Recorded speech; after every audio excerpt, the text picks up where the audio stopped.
As you can see and hear, I'm on my back patio this morning, on the morning of May 18th, and I just wanted to come from another different setting. It's a beautiful day here. The temperature is nice.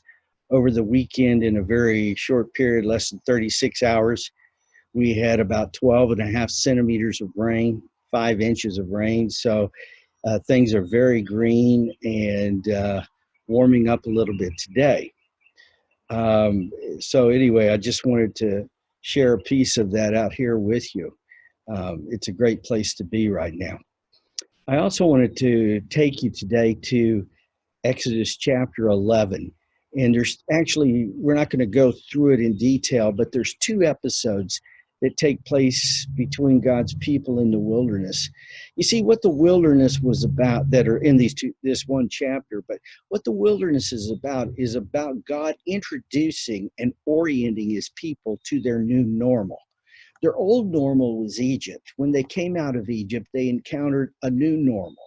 It wasn't like Egypt, and it wasn't like anything they had known or grown up with.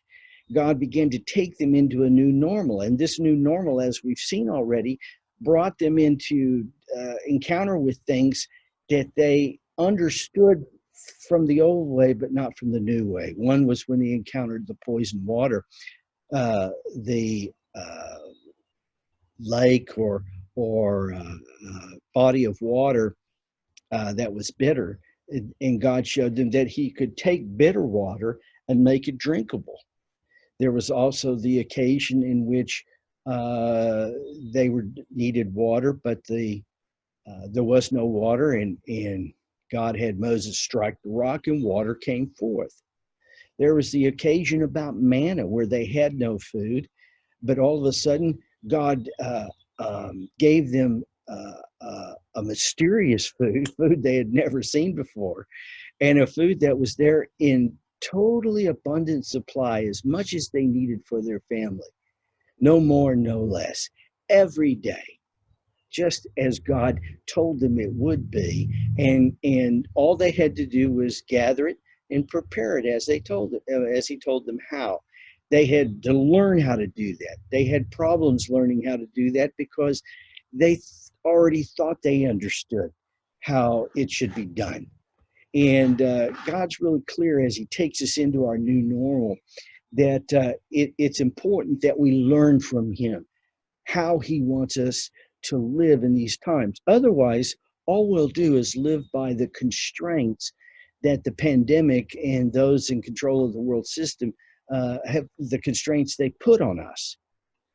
Believe me, we are not under the constraints of the coronavirus. We're not under the constraints of governments, though we want to respond to governments. But there's always a time where we're listening to God first, so that God's able to walk us through these times and to show us how to live. Because these are not times, these are times that have God has designed to turn our attention to him so that we can learn from him. However, if we don't learn from him, if we do what a lot of people are trying to do, which is return to the old normal, then we run the risk of running not only counter to him, but running into the arms of the world system. And when that happens, the only outcomes that can happen are that it will steal, kill, and destroy who we are and what we have, both us and our future generations. So it's a real exceptional time that we're in to learn from him. As I mentioned, Israel had already, as we've seen, had already learned about water. They'd already learned about manna. They'd also learned about meat. Well, after they leave Sinai, or in the time after God had revealed to them things about the tabernacle and things about his commands and so forth, had given them the commands on stone and put them in order, he began to send them further through the wilderness. In Numbers chapter 11 is a chapter I want you to look at over the next couple of days, because it describes their encounter again with manna and with meat. These are very basic things in the U.S. right now.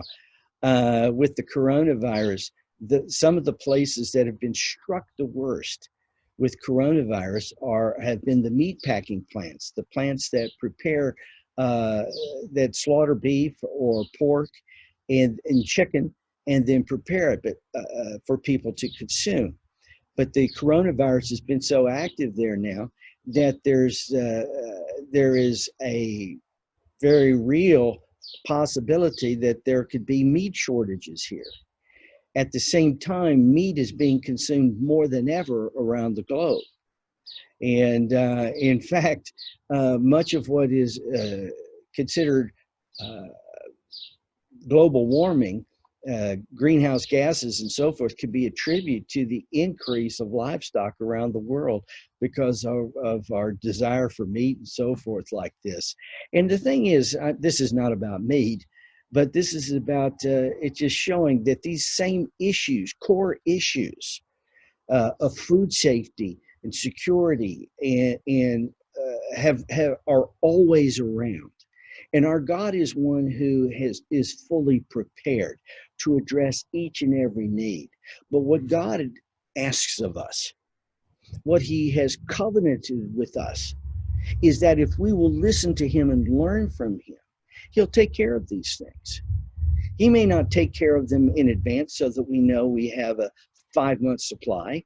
But he'll do it so we know we have what we need for the day. And many times much further than that. Okay, God is a God who is prepared to walk us through these things and to show us how he has designed the earth to operate so we can operate in it as he has created it. In Numbers chapter 11, they have a problem with manna, and they have a problem with meat. And the problem is they just grow tired of it. They're not they're complaining about it. And the reason why they're complaining about it is because they remember what their old was like. Now, I don't know about you, I understand that. Okay. The interesting thing about memory and about remembering things of the past is this: we always tend to remember them better or worse than they really were. That's just a fact of how memory works. And oftentimes we'll long for something that at the time we were in it, it really wasn't that good.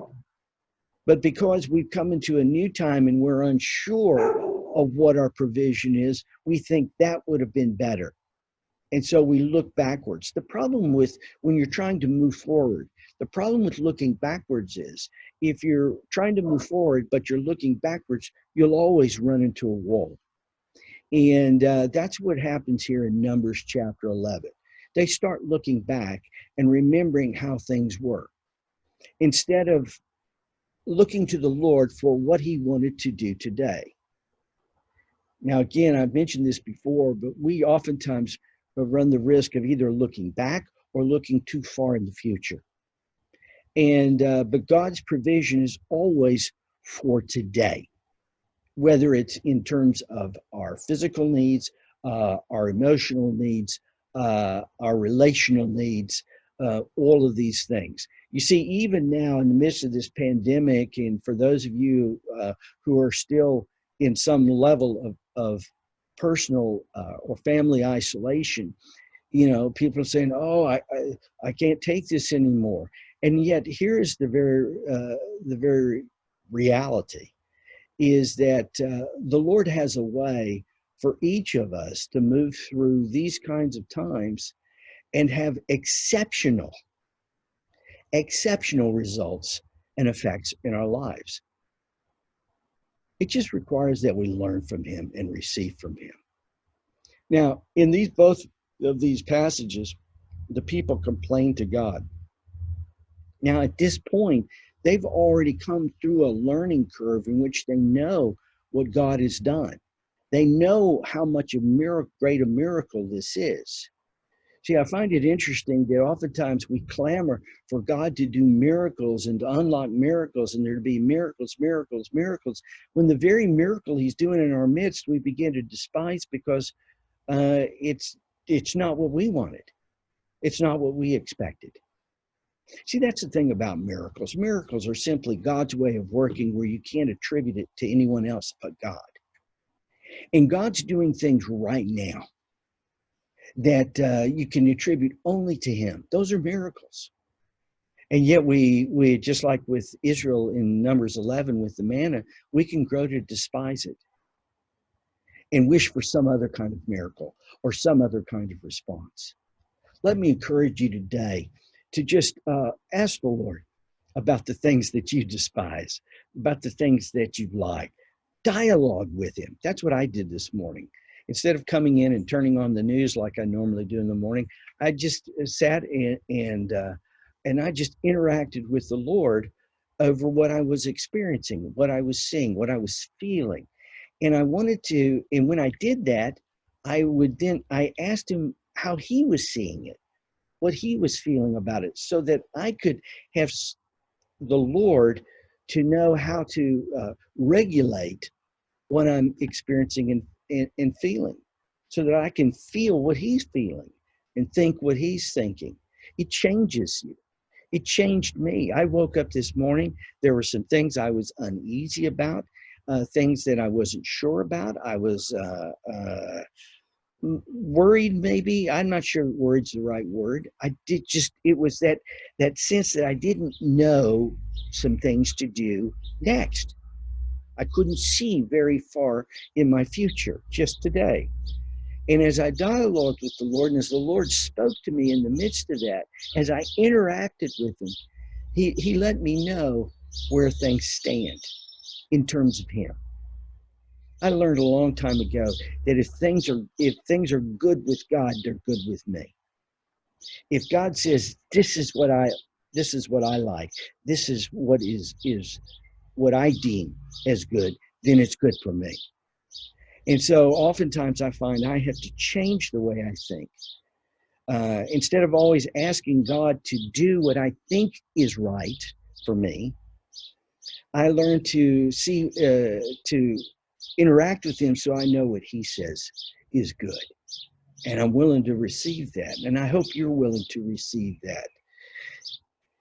Israel struggled with it in Numbers chapter 11. And it's not wrong to struggle, and God never despises them. Although you'll see in these passages that God does have a reaction to the people. And there is a point at which God's patience begins to run thin with us. For many of us who have been believers for a long time, I'm 63 years old. Next year, I'll have been a believer for 50 years. And, when you think about being a believer for 50 years, there's certain things I should know about my relationship with God that if I haven't experienced those yet, something's wrong. And you need to do that even from time to time with your own relationship with God. Not just accept things as they are, but say, Lord, am I where you want me to be? Am I at the level that you say I should be at? You'd be surprised how many times he'll say yes. And you'll be surprised as well at the times that you think you've done what you're supposed to. And the Lord says, that's not really what I'm doing. So it's an important, these situations of learning our new normal give us a way to learn how to interact with God and gain his way, what he's doing with these things, so that we're in moving in step with him. Now, the other thing that caught my attention in here is just how awesome God is, how he takes care of big things and how he takes care of little things. You might remember, or you'll read in the main part of the chapter, when God brings quail in to feed the people. Remember, there's 3 million people. And when God told Moses to tell the people that he was going to send in quail to feed them all, Moses was like, really? There's not enough fish in the sea. There's not enough birds in the sky, so to speak. Not enough animals in our herds to feed all these people. You're going to feed all these people? And God reassured him that he would. When God sent in the quail, here's what it says in the scripture. It says that God sent in the quail, so many quail, that the quail were on the ground 1 meter high, 30 miles from east to west, 30 miles from north to south. So what is that? 40K from or so from right to left and north to south, so to speak.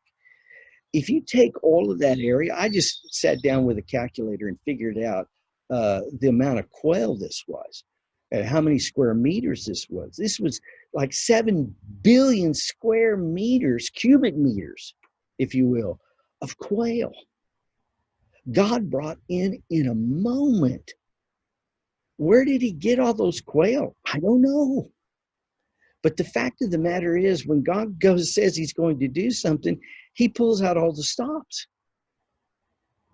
He's able to do everything he said he will do and abundantly. God wanted the people to understand this so much that he gave them so much that they had more than enough food for 3 million people, quail full every day for 30 days. Now that's a pretty good supply. And in fact, they ate it so much by the end of it, they didn't want quail anymore. He says it was literally coming out their noses. See, God doesn't want to take us to that point, but if we're not gonna learn how to move with him now, then as time goes on, God's patience grows thin. Our God is a God who loves us. He wants us to come into covenant, not so that we're full in the way that he filled them to show them, but to be full in the way where every day we're fully, not just full of what we need to eat or drink, but we're fully satisfied with what God is doing in us. That's what he wants to do in us. That's what the new normal is about. It's about being satisfied fully in every dimension. But to do that, we're going to have to learn from the Lord himself. He's walking us through this step by step. This is a time for us to take steps day by day. And I encourage you to do that, as I know you are. I'm starting to get some emails and things from different ones of you describing things that the Lord's had you do. And those things are wonderful. They're different. Each one is different. Some are very personal. Some are full of worship. I've received just several in the last few hours. And so anyway, I'll share more of those with you in the future. But know that God is doing this to fill you up. This is just the beginning of our new normal. And our new normal isn't just the old normal modified. Our new normal is God's new, where he makes all things new. That's what we're about in this time, as we step into his kingdom and the promise and the rest that he has designed for us.